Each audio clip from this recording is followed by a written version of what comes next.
Good morning, my beautiful friends. So, the past few weeks have just felt insurmountable, in the world news, right? Personally, things are going great, but in the world, there's so much going on. So much awful, dark stuff going on all around us.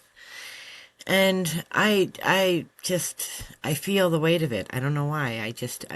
I'm an empath, so perhaps that's why, but I think to myself, this little birthday candle in a tornado.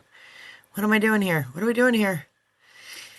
And last night I was journaling, and the night before, all I could write in my journal was, I want to snuggle a cat. And last night I'm like, somebody has to protect the innocent. Like, what's going on here? What is going on? There are all these things happening, you know, real things like floods that are sweeping away little babies, and then political things, and I'm not a political channel or a political commentary person, but just all this stuff like the Epstein files and just the wars and like all the things, like all of the things. There's so much. And it's hard to think, like, what is it that I can do? What can I really do with my little candle? What can I actually do to protect the innocent, to protect the victims? And my literature brain goes to like the metaphor of this flood. I saw an interview, and I think social media doesn't help, and it does help, because before the days of social media, for those of you who may be too young to remember, we wouldn't know first-hand accounts of things necessarily. We might get one or two interviews on the news at night, but you didn't have like 24/7 unfettered access to people's stories, right? But I watched a clip of a woman who lived in a campground, and her camper was higher, and she and her husband were able to get out. But she recounted just hearing the screaming of the people in the cabins below, in the trailers below, and the cabins from the camp next door that were sliding into theirs. And she said it'll never get out of her head, just hearing the screaming. And she had looked out, and she had been outside of her thing on higher ground, and she saw something going down and a little boy in front of it, and her husband had to hold her back because she wanted to go save him, but in a blink the little boy was gone, and there was nothing she could do. But she saw this little boy, and you could see when she was telling this story, like the pain in her face of like, how am I going to live with myself? I couldn't do anything, right? I couldn't do anything. I saw it. There was nothing I could do. I couldn't jump in and get him. He was gone in an instant, but I saw this little boy, and she said, I was screaming, there's a little boy, but nobody could save him. She found out later that the little boy did in fact survive. And what a relief to her soul. And I thought that story is so poignant, both literally for her and for the little boy, but it kind of captures what's going on in the world in other ways too. All of this stuff is going on, and we're seeing all these innocent people just being swept away, and there's literally nothing we can do. But in the end, sometimes it does work out, right? And there's hope. Sometimes it will work out. This little boy did survive. I think about the victims of Koberger, and I think about the victims of Epstein, and nobody's talking about the victims. They're talking about, all this other stuff that, who care? Like, who cares about Epstein? Nobody. I don't care. I care about his victims. What happened to them? Don't they deserve justice, right? But it's everything is swept under the rug. Everything is smoke and mirrors and magic, and I don't know if people think that the average humans out here are stupid. Like we know it's a cover up. Like, powerful and influential people have money, When they have too much money, they do awful things with it. And you know, that's what happens, right? So, but there are innocent people in that mix that have no voice, and nobody's standing up for them. Nobody's jumping in the river for them. Is it because they can't? Is it because there's no way? You know, like there, I don't know. And I just feel very strongly that there has to be a voice for the innocent. There has to be a voice for the victims. It's what Jesus was, right? If you're Christian, um, it's you know, it's what the goddess Bridget did, or the Saint Bridget, depending on how you see her. You know, she stood up for the innocent.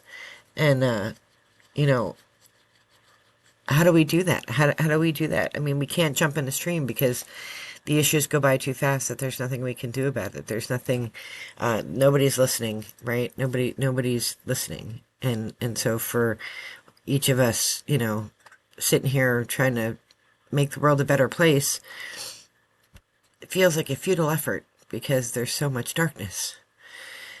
So I really struggle with that. I don't know if you do too. I'd be happy to hear your thoughts in the comments below. But what can we do? So I was very emotional, crying, you know, writing in my journal, like, I just feel so helpless. And I was reminded of a song, and I'll post it below, by Jewel, called Hands.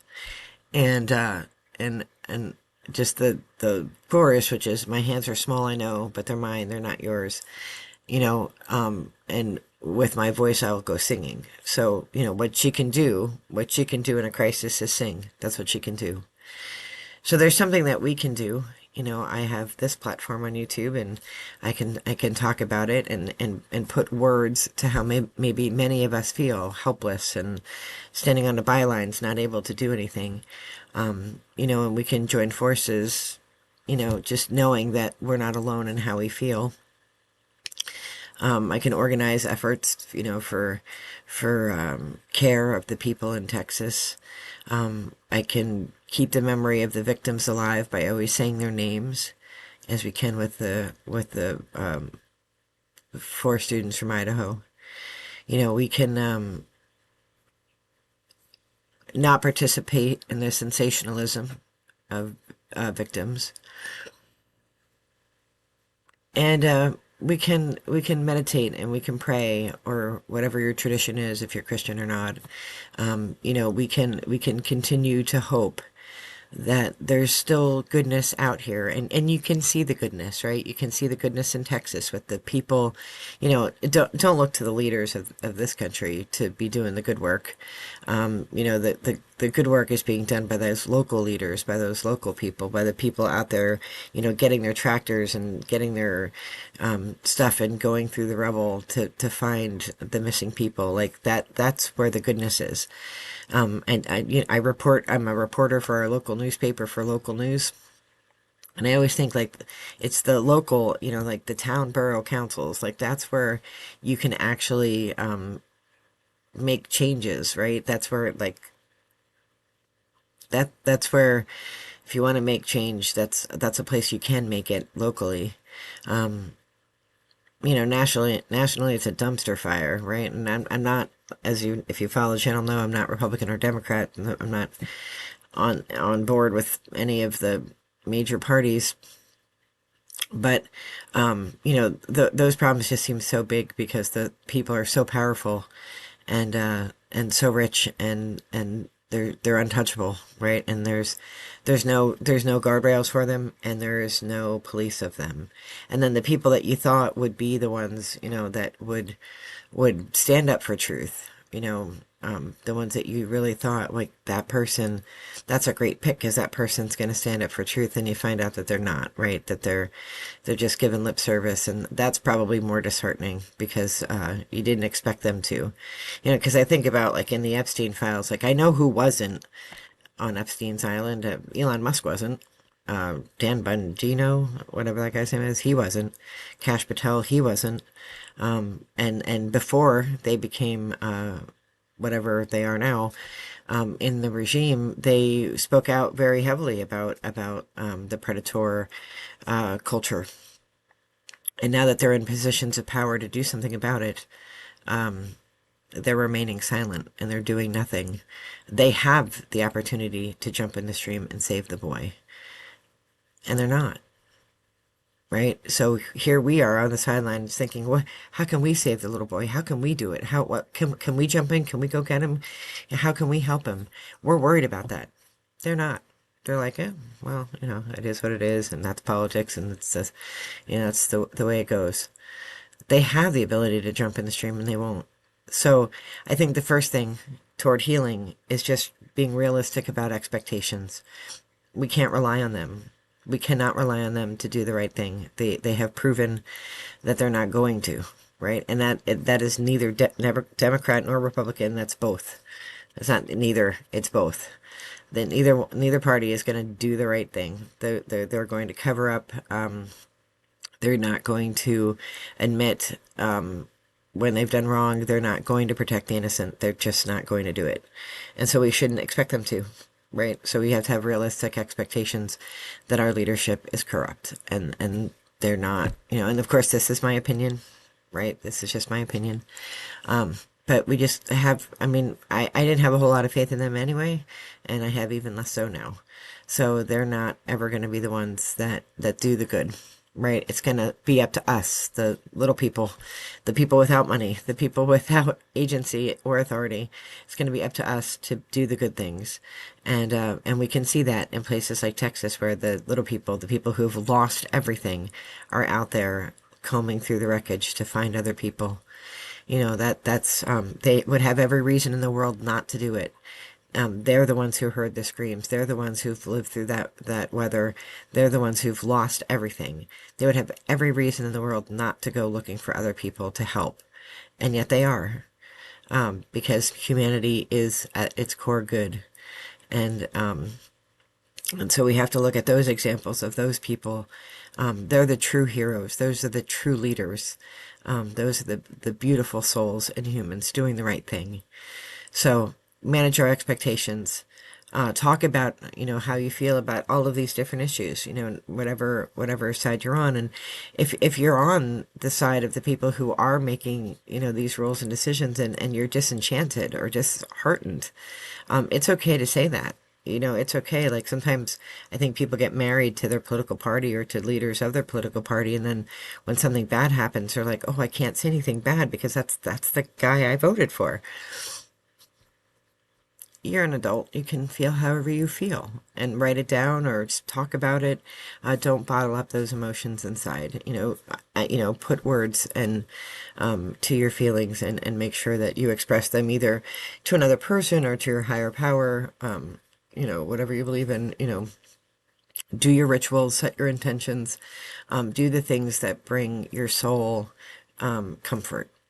Do those things, and stay vigilant. Right? Let us not fall into the pit of apathy, because that is what those in power hope for, is that we will just forget and move on to the next issue, that we will just become numb to all of the nonsense and then just stop caring altogether. And it's very easy to do that because it's so hard to care. It hurts to care. But we can't stop caring. We have to care. Because if we don't, nobody will. So I am wishing all of you all the best in light and love. Have an amazing day. Be well. Take care. Bye-bye.